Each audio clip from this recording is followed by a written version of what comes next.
Кыргыз Республикасынын эмгек сиңирген артисти Алина Жетигенованын жолдошу каза болду. Назира Жетигенованын маалыматына караганда, ал март айынан бери ооруп жүргөн. Жеземгечи 14-июлда кечинде каза болду. 49 жашта болчу. Ушул жылдын март айынан бери ооруп жүргөн. Дарыгерлер так диагноз кое алышкан эмес, деди ал. Алина Жетигенова менен жолдошу 2 уул 1 кызды тарбиялап келишкен. Аргумент KG сайтыбыздын жамааты Алина Жетигенованын жолдошунун дүйнөдөн кайтканына байланыштуу үй бүлөсүнүн жакындарынын аза кайгысын тең бөлүшүп, терең кайгыруу мен көңүл айтат. Тар жолдо миң аксап жүзбүйсөм да, мен сени сүйөм өмүр.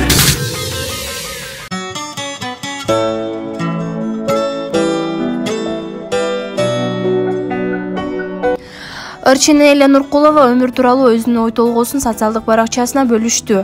Ар бир мүнөт сайын бул жашоодо кандайдыр бир окуя болуп турат. Кимдир бирөө балалуу болду, кимдир бирөө жакын адамынан айрылды, бирөө сүйүктүүсүн тапты, экинчиси жоготту. Бир күнү кубанабыз, сүйүнөбүз, бир күнү кайгырабыз, ыйлайбыз. Ошонусу менен жашоо кызык. Жараткан ар бириңиздердин күнүңүздөрдү жакшылыктар менен коштосун. Ар бир көз ирмемдер баалай билели, деп кайрылды көрмандарына ырчы айым. Эстрада ырчысын Эля Нуркулова 1983-жылы 3-декабрда туулган. Жок, балалыгым аттуурлары менен сахнага кадам таштаган ырчы Урмат Усенов экөө кыргыз эстрадасындагы эң келишимдүү жубайлардан болуп эсептелет.